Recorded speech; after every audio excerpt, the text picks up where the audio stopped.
If you are a Quest 2 gamer, content creator, anybody who does PC VR, it's likely that you've heard of the ModMic. This is made by Antlion Audio. They sent this to us to check this out, and I've been really interested because I know that a lot of top VR content creators use this ModMic because the audio quality and the freedom it gives you. Let's check it out.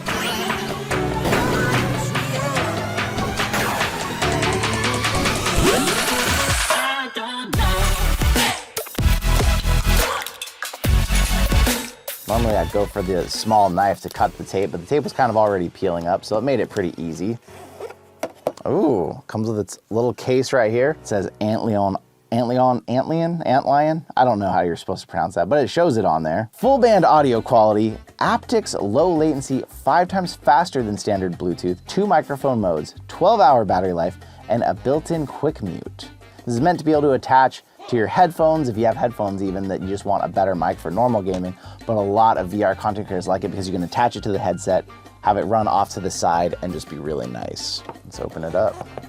Read this! Your ModMic Wireless comes with a USB extension cable and a cable anchor. Use these to keep your wireless receiver in line of sight so you can tell when it is muted or low on battery. Interesting. So this is the actual mic right here. It does have a magnetic piece here that's going to attach and help you to turn this. That magnet has found some weird little piece of metal that I don't know what that came from. Find a flat spot on the headphones for the 0.5-inch circle of adhesive. The adhesive will stick to smooth and mesh surfaces, but does not stick well to rubberized surfaces. Put the headphones on to ensure the ModMic will reach the corner of your mouth from the desired mounting point. Thoroughly clean and dry the surface with the included alcohol pad. So we've got the included alcohol pad. We've got a couple backup 3M stickies. Oh, it comes with a couple, oh gosh. Oh gosh, there's a lot of little pieces in here. Be careful. What did I just lose? Hopefully nothing important. So yeah, this little tiny piece right here has a pretty powerful magnet actually. You're going to attach that wherever you want this. So I've seen people hook these onto here if they're using a Quest.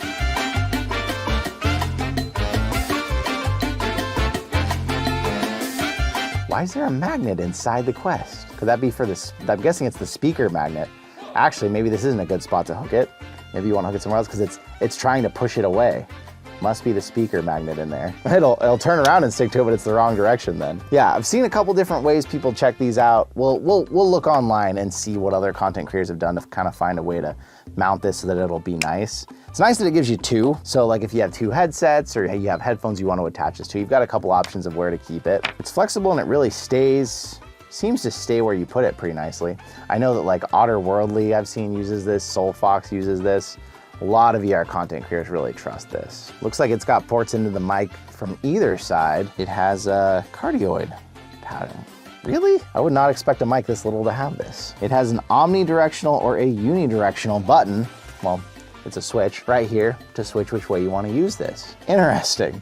I wouldn't have expected that from such a tiny little microphone. They've been around a while, so unfortunately they come with a micro USB cable to charge it, not a USB-C. Not a deal breaker, but if you already have USB-Cs hanging around to charge stuff, you might have to keep this handy just to charge this. This is the USB extension they were talking about. You've got your decently cool looking little USB receiver that you need to attach to your computer for this, but then they also give you this nice long cable in case, like most content creators who use this for VR, you're probably standing across the room from your PC. You can get this a little closer to you to have a nice clean line of sight for the receiver. And of course, the most important question with any microphone, how is the audio quality? So we're gonna take this over, set it up, test it out, and then I will also spend some days, probably a week or more, using this, testing it out, come back to you with some final thoughts on how this is really gonna change your audio experience and recording it with VR, Quest 2, anything you're gonna be using it for. So we'll meet you over in the studio. So let's talk about the placement I chose real quick for the mic. I looked at like some of the other creators like Otterworldly who have theirs, and they had theirs connected somewhere low so they could really get this down near their mouth. I didn't see an easy area to attach this. It just seemed like I was gonna be interacting with potentially where I put my cable and stuff. The one spot I was thinking initially was here, but because of the magnet built inside of there, if I were to put it on correctly, I'd be pushing 2 magnets together that don't really want to go together. And it'd probably be fine. The tape would probably hold up, but I figured it'd just be easier. Attach it up here where there's actually metal, so that magnet is holding onto this metal and attaching there.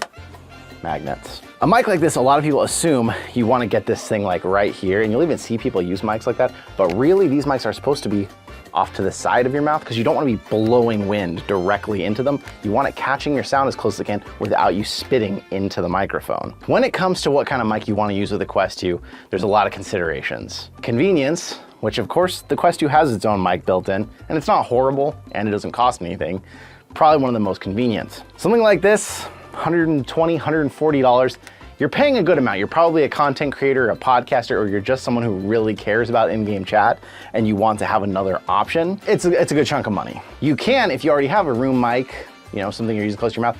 It's not ideal to use a mic like this when you're standing far away from it, but I did it for a long time on the channel and it's passable. It works, especially if you've trained yourself really well to stay in place and not turn away.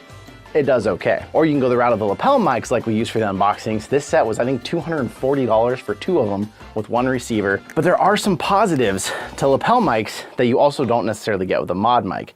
One of those being, I have 2 of these boxes, so I could have one charging and I could easily just unplug and swap if one of them dies. I can get it very close to my mouth as it is now, but I don't have to worry as much about other noises. So like for instance this, if my head strap is a little squeaky, or if I'm moving around or adjusting my headset, touching things, it's gonna pick up a lot of that noise.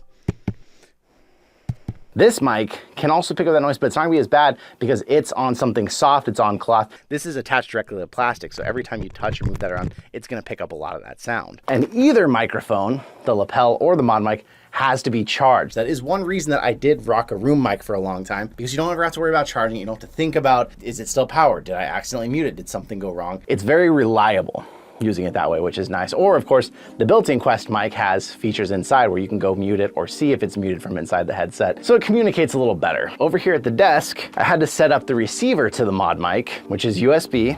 And they give you this extension cord because they say the mod mic is not necessarily made for VR.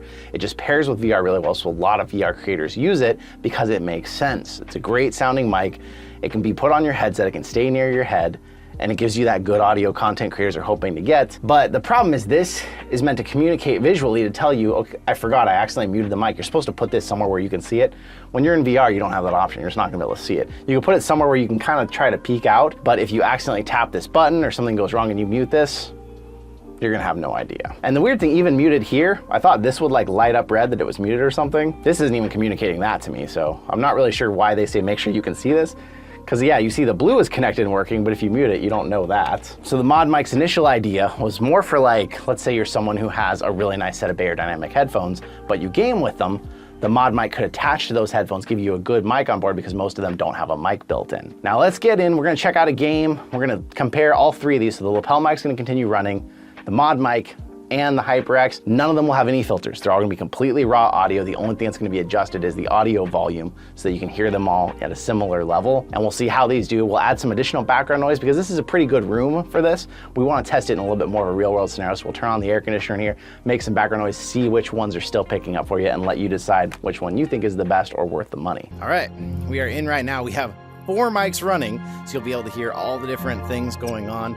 We've got, of course, the Quest mic, the mod mic, the Quadcast, and the lapel mic, which is attached directly to the camera. Now, I'm only gonna have the Quest mic on for a little bit here, because we already know how the Quest mic works and how it sounds, but I wanted to have it at least here in the beginning. A couple things to consider, because you may be looking at these mics for content creation, you may just be looking at them for normal gameplay. If you are a content creator, you have probably tried to force yourself to always face one direction, and that's where a Quadcast or something worked pretty well for me for a long time. But if you were just using this for in-game chat and stuff, and you're in VR, you're not really gonna be thinking about which way you're turning, what you're doing. You could end up facing completely away from your mic in game, not realize. So if you're still using a room mic, you may lose a lot of the quality of sound by that happening. Oh, of course. You may have trouble speaking for a while. Dear God, this looks pretty effing good. I'm in a new game that actually doesn't release yet, so we can't release this video till at least Friday. But wow. And I'll tell you what I can, but first, I would not believe that I'm in a Quest that is not linked to a PC right now with the quality of graphics of this game. So that's another downside to a room mic, but again, I have no question of that running out of power. I don't know how much juice is on my mod mic. And something I noticed already, someone who is used to being able to mess with my headset and move it around, I've already smacked this mic a whole bunch of times. You would get used to that and you'd get better at it, but it's something to think about. Like if I were to reach up right now and want to adjust my headset, I'm probably hitting that mic. And the big risk is it'd be hard to accidentally do it, but I could accidentally press the mute button up here, and then I'd go back to my footage later and find out, guess what? I lost audio. I would always have backup audio, honestly, if you're using any kind of mic that needs to be charged. That's where, for me, the lapel is still a great option if you can find a good quality one that sounds really good. But we know for a fact the ModMic sounds great. Our main podcast host used it for months and months and had the best sounding audio of any of us by far. And I just want to play this freaking game, though. The other question that I had, and that's why I chose a headset that didn't have headphones on, if I'm someone who rocks my volume all the way up, how much of the game audio is reverberating back into the microphone and you're hearing that? Is the Atlantic Union's lunar base. Oh, don't worry. The body you're in belongs to the officer keeping you in custody. You're practically invisible. Just act normal and you won't attract unwanted attention. I should probably introduce myself. I'm an undercover operative here at this base. You can just call me Beta. After the Strelka N3 incident, the Atlantic Union captured and subjected you to an experimental procedure. A neural simulation created to extract information from deep within your mind. We won't know till after, but how much of that audio of her talking there picked up. I'm now talking over her to see if it's enough that it's going to interact or not. And again, we are in an extremely ideal scenario. Gosh, I'm getting so distracted by how freaking gorgeous this game looks. We're in an ideal situation, so what we're going to do now is we're going to turn on an air conditioner in the room and then see how much background noise each of these are picking up, and if it makes a huge difference that this is really close to my mouth, even versus a lapel mic that's on my shirt. Okay, first things first, you gotta dress the part. You're gonna need a vac suit to make it to the ship docked just outside. So right now we've got an AC running in the background. Of course, the room still is quite padded, noise insulated, but it's likely picking that up. Probably the worst, I would guess, on the Quadcast, but that is my guess.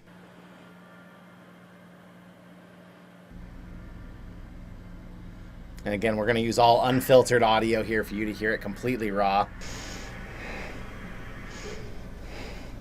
We're just recording natively through the Quest, so the in-game footage is probably not going to be justifying what this looks like for me.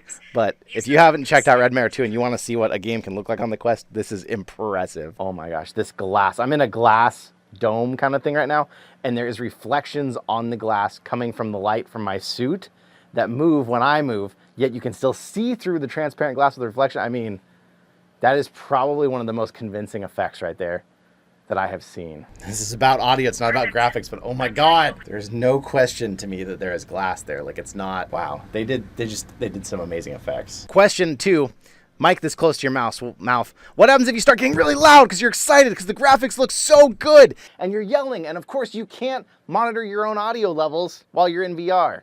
Is this way too loud, or is it still holding it nicely? A room mic, it has some distance between me and it, and so it's pretty unlikely, unless I lean way in, that I end up screaming into it and blowing it out. But of course, the room mic, you have the other disadvantage. I can smack the crap out of it, which I've done many times in Beat Saber. We've got enough audio testing to check it out and see what we think. So we're gonna pull away, we're gonna go listen to some of that audio and come back and use some very final thoughts on this ModMic. Now, after a couple of weeks of using the ModMic, testing it out, it's time to talk about it. Now, you got to hear some audio samples in here that it really sounds pretty good, especially for the fact that you're talking it's wireless, similar to like our lapel mics, which cost quite a bit more than this did. Granted, it did come with 2 of those, and this only comes with the 1. A couple things to consider though, the price, obviously $140 is not cheap for a microphone for anybody. I don't think, maybe some people, but that's a lot to me to be spending and investing on anything. The mic itself really struggled with picking up the sounds, some sound transference. So like if I grabbed the headset, if I adjusted, if I moved it, it really picked up on that. Now think about whether you're using this on a VR headset or on your gaming headphones, when you're moving those around every time, you're gonna be risking bouncing sounds into the game chat, adding sounds that are gonna mess up your final recordings if you're a VR content creator. That is a consideration you don't really have to worry about with lapel mics as much. A really cheap lapel mic might pick up your actual shirt moving, so that can be a risk. But if you're talking something in this caliber, this price range, a lapel mic usually won't have that issue. The only problem you're having is if you're banging your chest a bunch, you're playing Gorilla Tag and you're one of those people that pounds your chest with a lapel mic, that's a problem. But with this, any adjustment, any touch you do is a risk to your final sound. Of course, the consideration that you may not always know if it's muted, if it's lost connection, especially if you're in VR, that is something to consider. So my final thoughts on this mic is I think it's a good mic if you're an intermediate creator maybe. If you're brand new to VR content creation and you're thinking about getting this, I would not get this as your first mic until you have some sort of redundancy built in. Like me, if I was gonna use this, I would also have that room mic there running the whole time in case something went wrong with this. You would want to have backup audio. And a lot of content creators trust this mic, use it, and it works great for them. Some of the biggest VR creators use this mic.